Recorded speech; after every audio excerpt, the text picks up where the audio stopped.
Hi, Flossie. It's Granby here in some rather large glasses. Don't know why. When I was on my little holiday, I saw this book and I really wanted to read it. It's called A Toad for Tuesday. And I had a little dip in. I thought it looked such a lovely story. So I'm going to read it to you. It's very long. So either we'll get to the end or we won't, or Mum will do it in two halves. So we'll make a start. Okay.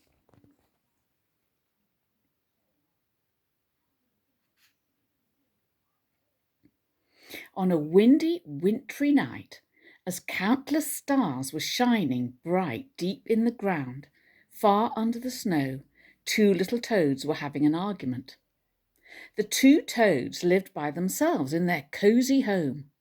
Wharton did the cleaning, and Morton did the cooking.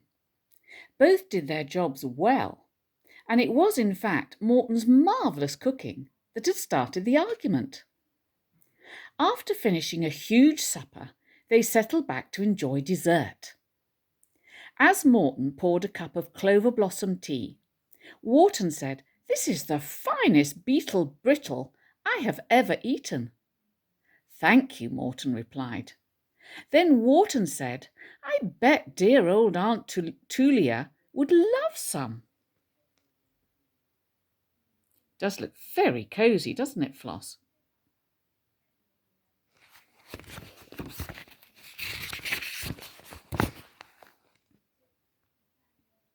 "She certainly would," agreed Morton. Wharton said, "I'm going to put some in a box and take it to her this week." At that, Morton spilled his hot tea all over himself, jumped so high he bounced off the ceiling. "Why, that's the most ridiculous idea I've ever heard," he spluttered. "Why?" said Morton. "Because," said Morton, "it is winter up there." He pointed towards the crack in the ceiling he had just made. "And it's cold up there, and there is snow up there. But there is one thing you will not find up there, and that's another toad." When he saw how long Wharton's face had grown, he was sorry he had spoken so harshly. "Wharton," he said, "it's very kind of you to think of it, and it would be a fine idea, except for two things. First, you would freeze, and second, you would not be able to hop through all that deep snow." Wharton sighed, clasped his fingers, and leaned far back. Morton could see he was beginning to think. Whenever Wharton thought about something, he blinked his eyes one at a time. They began to blink now, slowly at first, then faster and even faster, until suddenly a big grin appeared on his face. "I know how I shall do it," he cried. "And how is that?" asked Morton. "Well, so that I don't freeze, I'll wear 4 of my heaviest coats, 3 of my most tightly knit sweaters, 2 pairs of my thickest mittens, and my warm cap with the ear flaps, and go through the snow on some skis." "Skis? What are skis?" said Morton.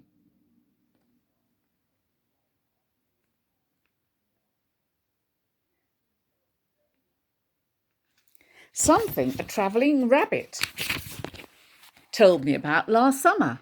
I know just how to make them."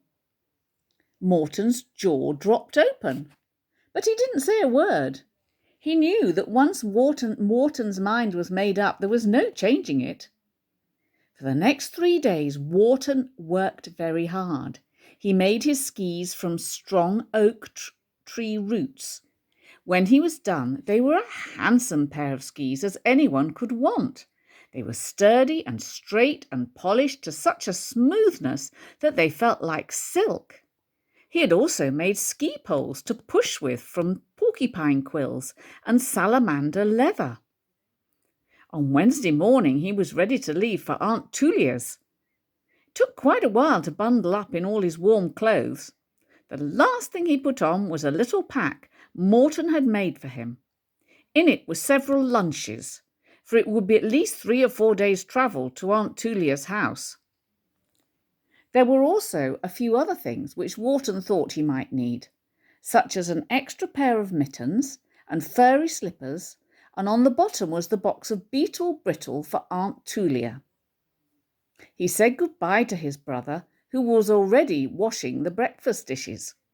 "Goodbye," said Morton, "and be very careful." Wharton started up through the long tunnel that led to the top of the old stump they lived under. When he stepped out, he was dazzled. The brilliant snow glistened and glittered, and the deep blue sky was filled with puffy white clouds that drifted over the tall evergreens. Snowbirds twittered gaily as they hopped from branch to branch. "This is positively beautiful," thought Wharton. "But I must be going. It's a long way to Aunt Tulia's, and I'm curious to try my new skis." He reached down and strapped them on, and then gave a strong push.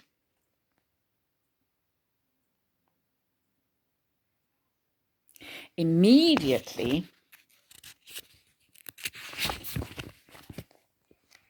the skis became tangled, sending him tumbling into a hill of snow.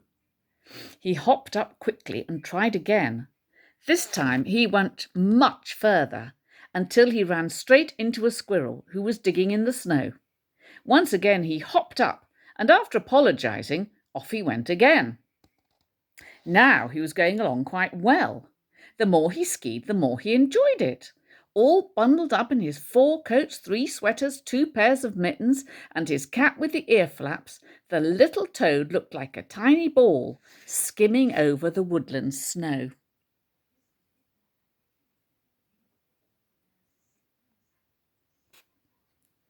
After he had gone quite a way, and when the sun was directly overhead, he decided to have some lunch. He saw a perfect place to eat, a large flat stump sticking out of the snow. Stepping out of his skis and giving a big jump, he landed on top. He brought out one of his lunches and poured some hot acorn tea. He ate 2 sandwiches and was just about to bite into a slice of mosquito pie when he heard a strange sound. It sounded very much like a far-off hiccup. Wharton looked round, but he saw nothing. He started to take another bite, and again he heard it. This time it seemed to come from below the stump. He hopped over to the edge and cautiously peeked down. There, sticking out of the snow, were 2 furry brown legs, with tiny white feet and little toes that wiggled and jiggled every time the hiccup was heard. Wharton hopped down and began clearing away the snow as fast as he could.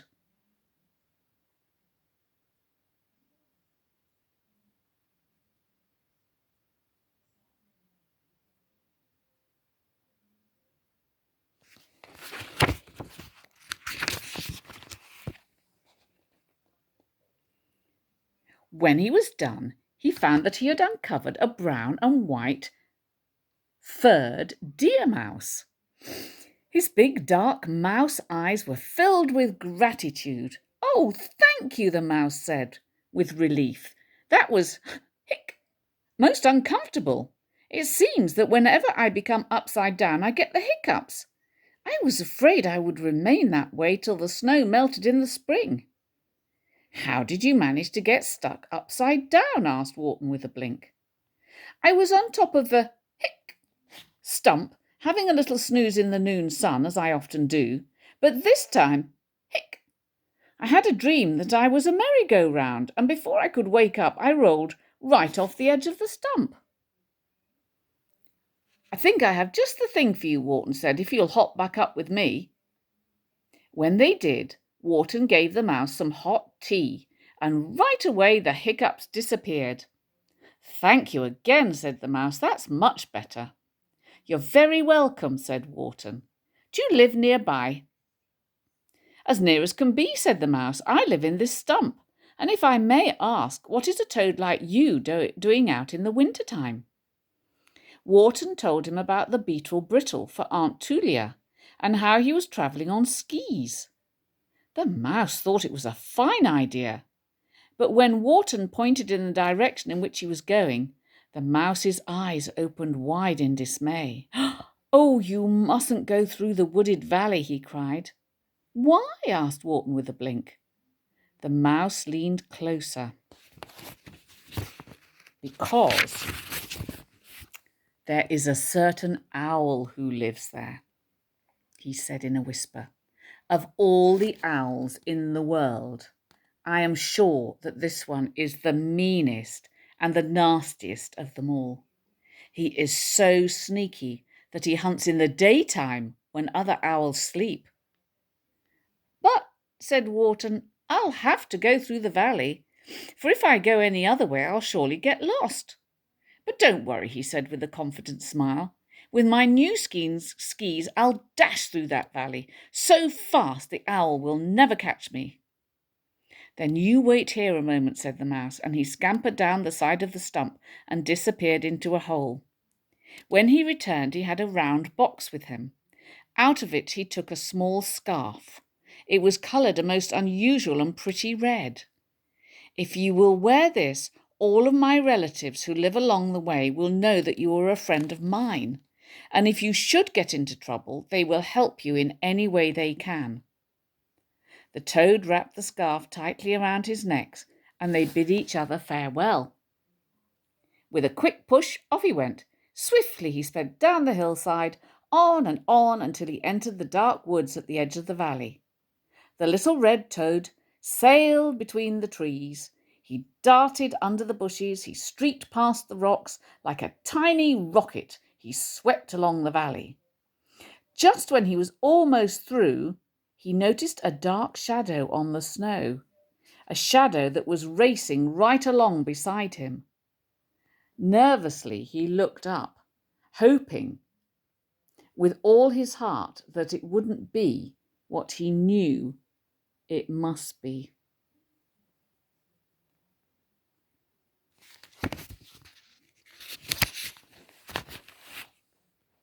But it was.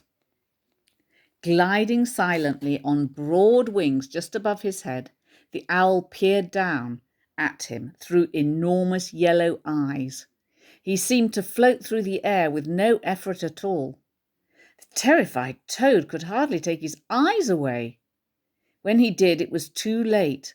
A wall of old stones was suddenly in front of him. He tried to turn, but there was not enough time. Into the wall he crashed. He popped out of his skis and rolled and tumbled along the wall until he stopped in a heap.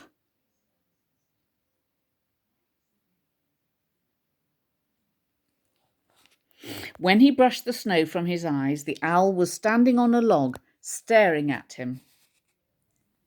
"Do I see a toad under all that clothing?" said the owl. "Yes, you do," said Wharton. "In the middle of winter? I'm going to visit my Aunt Tulia." "Well, now you are going to visit me," said the owl. "Until next Tuesday, that is." Wharton tried to hop away, but one foot hurt so badly he couldn't move. The owl came closer, walking very slowly. Wharton closed his eyes. As he did, he thought he heard a whisper. He looked around, only to see that the chill wind was blowing small puffs of snow through holes in the stone wall, and he knew that no one was there at all.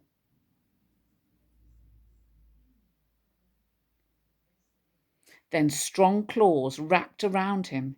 He heard the soft flapping of wings, and he felt the air of the deep woods growing cold as he was lifted into the sky.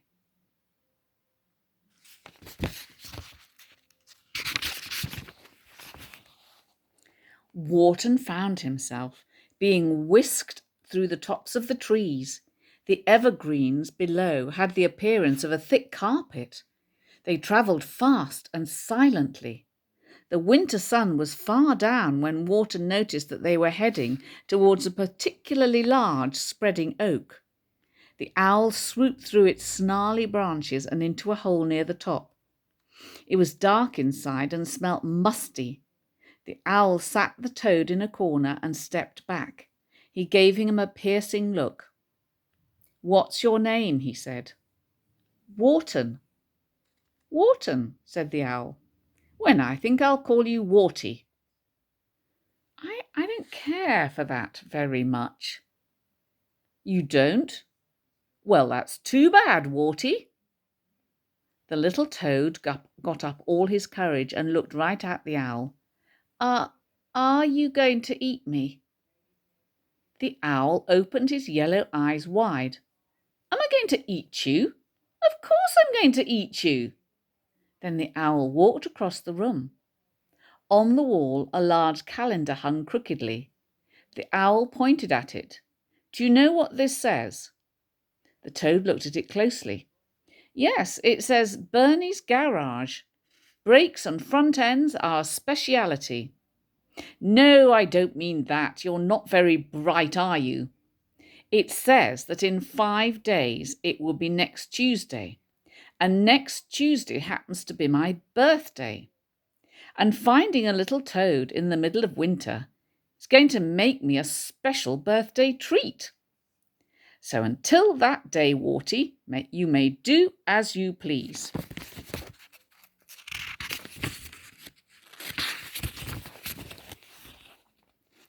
From the looks of your foot, I needn't worry about your trying to hop away.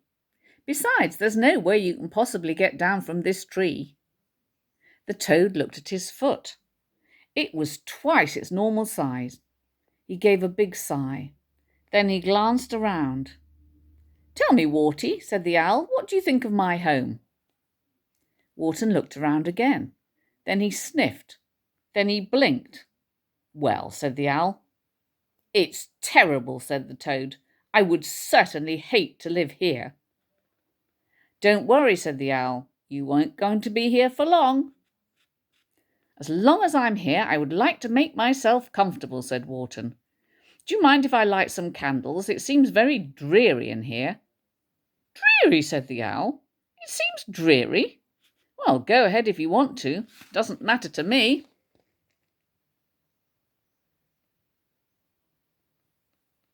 And that's where we're going to leave them, Flossie.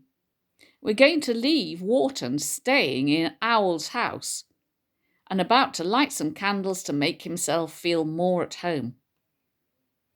And then we will continue the story another day.